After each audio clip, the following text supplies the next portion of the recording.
Since 2015, farmers in Scotland have had to put 5% of their arable land into ecological focus areas, or EFAs. As part of the greening requirements of the Basic Payment Scheme, this will rise to 7% in 2027. Unlike the set-aside schemes of the 1990s, which were primarily aimed at reducing food surpluses, EFAs are intended to boost biodiversity across arable farmland. In 2026, there was a significant change to the EFA rules, referred to as enhanced greening. The standard EFA fallow option must now contain a mix of plant species, such as wildflowers, wild birdseed, or a green manure crop, rather than just leaving stubble or temporary grassland untouched. This will provide general biodiversity benefits to pollinating insects and soil health. However, there is also the potential to tailor the use of enhanced greening to benefit specific priority species. Here at Cauldwells farm in Aberdeenshire, David Taylor is using his EFA fallow to help the corn bunting. Across the UK, corn buntings have declined massively over the last 30 or 40 years, so it's a red listed species of high conservation concern, and there are a number of factors behind that decline to do with intensification of agriculture. And one of the issues that we see with the corn buntings here in the northeast is that they get attracted into silage fields early in the breeding season, so in May and June, and they're nesting in the crops and in those silage fields, and unfortunately they don't have enough time to fledge their young before the fields get cut. So we have a real problem with nests being lost in that early part of the breeding season. Corn buntings really like these kind of fairly open landscapes as we're standing in today, so they don't like to be close to kind of large blocks of woodland. So these open areas, particularly with things like overhead wires or fence lines that the males can sing from. So the males kind of like to have an elevated song post where they can kind of see around, checking out for predators, keeping an eye on their mates, the females. So these kind of elevated song posts within an open landscape are perfect really for corn buntings. So placing these green manures close to those kind of features within those open landscapes is really going to maximise the chances of birds actually using them. And corn buntings generally, as the name suggests, their cereals are kind of a big feature. They nest within cereal crops, they eat cereal grain over the winter. So landscapes that have got lots of cereal in them are really important. And one thing that can address this problem with nests being lost in the silage fields obviously is delaying the mowing date of the silage until the end of July. So there is an option available in the Agri-Environment Climate Scheme for that. But because it involves a kind of loss of quality of feed, it's obviously not that popular with farmers. So what we wanted to do is to try an alternative management method that would do a similar job but might be more attractive to farmers, and that involved using these green manure mixes. So these mixes of clovers and vetches that are sown to improve soil quality and soil health. We thought if we can adapt that management, can we make it work for the corn bunting as well? So what we did here on this farm and a number of other farms in the area a couple of years ago is did some management trials.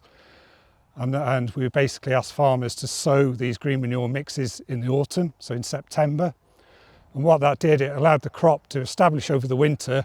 So by the following spring, by mid-May the following spring, you got a nice tall dense sward that was really attractive to the corn buntings and could compete with the silage fields as a nesting habitat for the birds.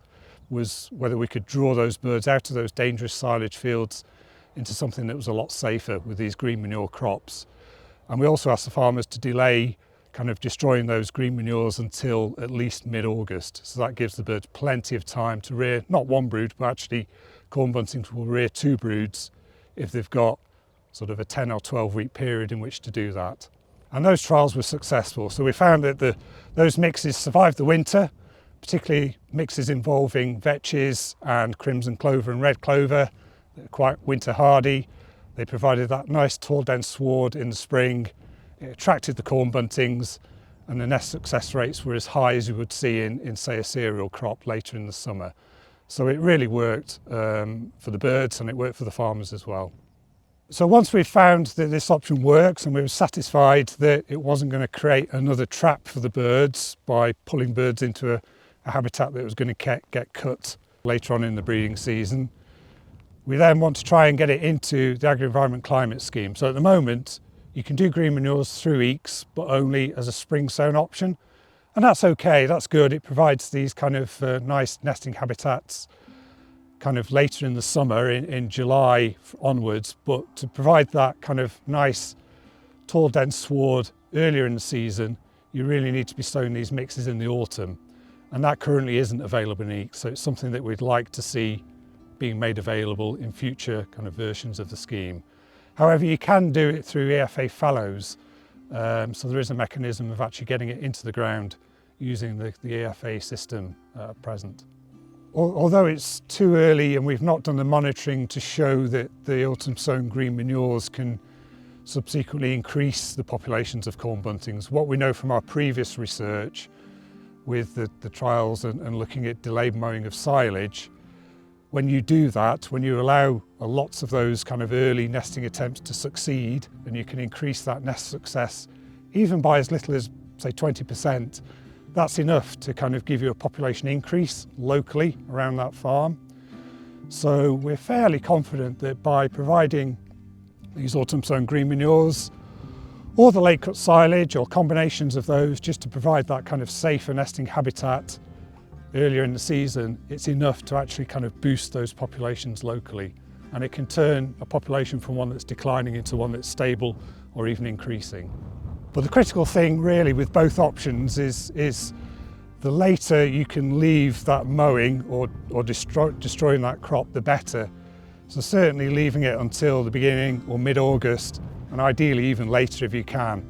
So we have had corn bunting chicks in the nest even in the first week of September, so that it can be quite a prolonged breeding season. And if there are mechanisms of just kind of leaving these green manures in place right through to the autumn, then obviously that's much better for the birds. Green manure can use a single species such as Phacelia, but mixes which also include species such as crimson clover, linseed and buckwheat will extend the flowering period, supporting pollinating insects for more of the summer. Rotating the green manure around the farm also boosts soil fertility and reduces the fertiliser requirements of the following crop. Establishing the green manure crop in the autumn means that it can also be claimed under the EFA green cover option in the year of sowing. To maximise the habitat quality for corn buntings, an ideal solution might be to split the EFA requirement each year between the green cover option to sow a new green manure after harvest and fallow for the green manure sown after the previous year's harvest, along with some smaller blocks of wild bird seed mix for winter feed.